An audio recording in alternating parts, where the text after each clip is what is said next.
Hello everyone, welcome back to my channel. आज हम पढ़ने जा रहे हैं क्लास 3 की बुक से एक न्यू लेसन जिसका कि नाम है द क्यूरियस बेबी एलिफेंट और बुक रहेगा हमारा मधुबन पब्लिकेशंस। वीडियो शुरू करने के पहले मैं आप सभी से एक रिक्वेस्ट करना चाहती हूँ।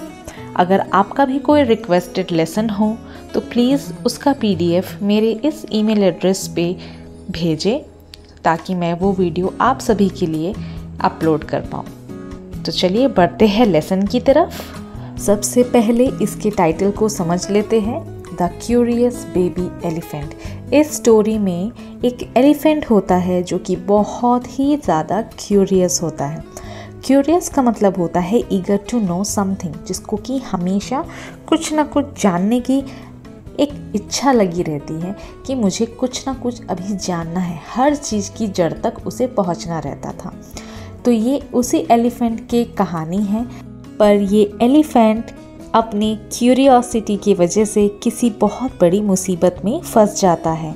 क्या आपके साथ भी ऐसा हुआ है कि आप भी कुछ चीज़ जानने की इच्छा जाहिर करते हैं और आप उस सिचुएशन में खुद ही फंस गए हो?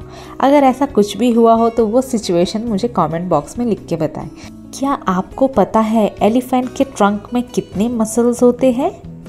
एलिफेंट का जो ट्रंक होता है उसमें 1,50,000 मसल्स होते हैं, जिसको कि वो यूज़ करता है चीज़ें उठाने में या फिर ट्रम्पेट वार्निंग्स देने के लिए या किसी को ग्रीट करने के लिए।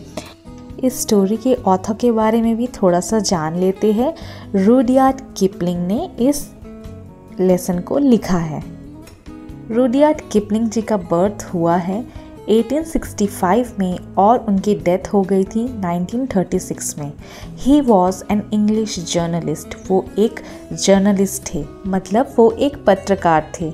शॉर्ट स्टोरी राइटर भी रहे हैं, वो पोएट भी रह चुके हैं, नॉवल भी लिखा करते थे।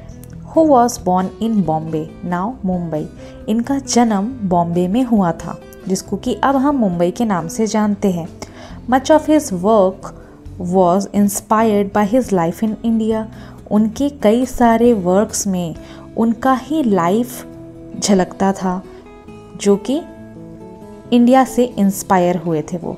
उनके कुछ फेमस वर्क्स भी हैं, जो कि है the Jungle Book, the Man Who Would Be King and Kim. चलिए अब लेसन को लाइन बाय लाइन पढ़ते हैं और समझते हैं। There was a time when the elephant's nose was no bigger than a boot। एक समय की बात है जब ये माना जाता था कि एलिफेंट्स के इतने बड़े जो ट्रंक होते हैं आज के डेट में, उस टाइम ऐसा नहीं होता था। उस टाइम एलिफेंट का एक बहुत छोटा सा नोज़ हुआ करता था, जो कि किसी जूते के बराबर था। ऐसा लगता था कि वो एक शू है। He could move it from side to side। वो अपने उस नोज़ को एक साइड से दूसरी साइड बस मूव कर पाता था। But an elephant's child changed all that। A very curious baby elephant। But एक बार की बात है कि एक छोटे से हाथी के बच्चे ने ये सारा मामला बदल दिया, और वो था एक बहुत ही क्यूरियस छोटा सा baby elephant. He was such a curious fellow that he always asked many questions। वो इतना जिज्ञासु था कि वो हमेशा बहुत सारे क्वेश्चंस पूछा करता था।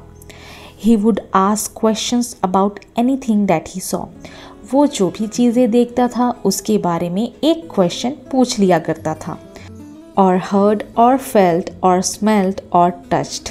अगर वो किसी भी चीज़ को या तो देखता था या तो सुनता था या तो महसूस करता था या फिर उसकी स्मेल सूंघता था या उसे टच करता था, वो तुरंत उस चीज़ के बारे में क्वेश्चंस पूछा करता था। He asked the ostrich why her tail feathers grew just so। वो ऑस्ट्रिच से एक दिन पूछ बैठा कि तुम्हारे जो टेल है वो इस तरह के से क्यों उगे हुए हैं। He asked the giraffe what made his skin spotty। एक दिन उसने जिराफ से भी एक क्वेश्चन पूछ लिया। उसने उससे पूछा, अरे तुम्हारे स्किन को इस तरीके से धब्बेदार कैसे बनी तुम्हारी स्किन इस तरीके से डॉट डॉट डॉट डॉट, या जो तुम्हारे स्किन पे पूरी तरीके से जो दाग भरे हुए हैं ये तुमको कैसे मिला? He asked the hippo why his eyes were red. उसने एक दिन हिप्पोपोटामस से भी पूछ लिया कि तुम्हारी आँखें इस तरीके से लाल लाल क्यों है? And the baboon why melons tasted as they did. एक दिन उसने बबून, जो कि एक प्रकार का मंकी होता है, उससे भी पूछ बैठा तुम्हारा और मेलन्स का एक जैसा ही टेस्ट लगता है, ऐसा क्यों?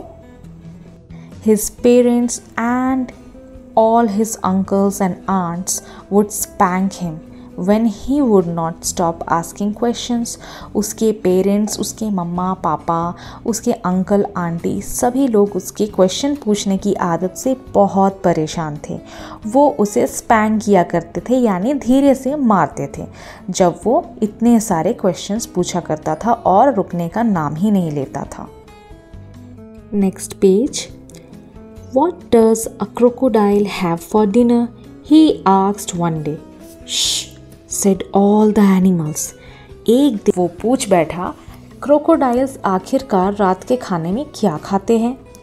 ऐसा सवाल सुनते ही सारे एनिमल्स डर गए और उन्होंने उसे कहा, चुप रहो, इस तरीके से क्वेश्चन नहीं पूछना। But he would not stay quiet. पर वो चुप होने का नाम ही नहीं ले रहा था। He kept on asking everybody he met. One day he met the Kolo Kolo bird. वो इधर उधर जाके हर किसी से क्वेश्चंस पूछता था, जो भी उसके सामने आता था वो उससे क्वेश्चन पूछने लगता था कि आखिर क्रोकोडाइल डिनर में क्या खाता है। एक दिन उसकी मुलाकात कोलो कोलो बर्ड से हुई। एक बर्ड थी, उसका नाम था कोलो कोलो bird. She told him where he could find an answer. कोलो कोलो बर्ड ने उसे गाइड किया और उसे बताया कि इस ओर जाओ, इस ओर तुम्हें ये क्वेश्चन का आंसर मिल जाएगा। Go to the grey, green, greasy Limpopo river, she said. उसने कहा एक काम करो, ग्रे कलर का, ग्रीन कलर का, ग्रीसी मतलब कि पूरे काई से भरा हुआ एक रिवर है, लिम्पोपो रिवर, वहाँ चले जाओ, वहाँ तुम्हें इस क्वेश्चन का जवाब मिल जाएगा। You will find your answer there. So off he went, carrying a load of bananas and sugarcane and melons. बस फिर क्या था, वो चल पड़ा उस रास्ते की ओर। उसने खूब सारे बनानास लिए, खूब सारे गन्ने उसने अपने पास रखे और मेलन्स भी रखे, यानी कि तरबूज। He would be hungry on the way, you see. उसने सारी तैयारी कर ली थी क्योंकि ज़रूर ये रास्ता लंबा था और उसे भूख लग सकती थी, इसलिए। After a week of trudging and budging, एक हफ्ते तक वो ट्रज एंड बज करता रहा। धीरे धीरे मुशक्क़त करके चलते हुए उसको एक हफ्ता बीत गया। He reached where he had to reach. वो उस जगह पे पहुंच गया था जहां उसको जाना था। At the edge of the river, he stepped on what he thought was a log of wood. वो नदी के किनारे पे जैसे ही पहुंचा, उसकी पैर गलती से एक ऐसे चीज़ के ऊपर पड़ी जो कि उसने सोचा कि ये एक लकड़ी का टुकड़ा है। It winked one eye. जैसे ही उसकी पैर उस लकड़ी के टुकड़े पर पड़ी, उस लकड़ी के टुकड़े का एक आँख जो था वो ओपन हो गया। Excuse me, but have you seen a crocodile in these parts? उसने उससे माफ़ी मांगते हुए कहा, Excuse me, क्या आपने किसी क्रोकोडाइल को देखा है इस तरफ? Asked the baby elephant. Asked the elephant's child politely. बहुत ही विनम्रता से उसने उस लकड़ी के टुकड़े से पूछा। The creature winked the other eye and half lifted his tail out of the mud. उस क्रिएचर ने, उस जानवर ने दूसरा आँख भी खोला और अपने टेल को मिट्टी से ऊपर उठाया। I am the crocodile, he said. उसने कहा, मैं ही हूँ crocodile. The elephant's child grew excited and kneeled down. Elephant child बहुत ही मासूम था, उसे पता नहीं था कि क्रोकोडाइल कितना खतरनाक हो सकता है। वो बहुत एक्साइटेड हो गया और अपने घुटनों के बल ज़मीन पर बैठ गया। I have been looking for you all these days, he said.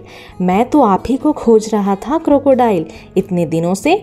Will you please tell me what you have for dinner? क्या आप मुझे बता सकते हो कि आप रात को खाने में क्या खाते हो? सो व्यूअर्स, क्योंकि ये लेसन काफ़ी लंबा है तो मैं नहीं चाहूँगी कि ये वीडियो को और लंबा करूँ।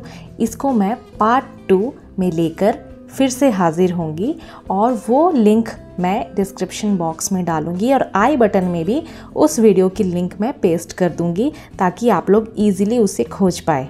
तो इस लेसन को पूरा समझने के लिए मेरे साथ जुड़े रहे और इसका पार्ट 2 ज़रूर देखें।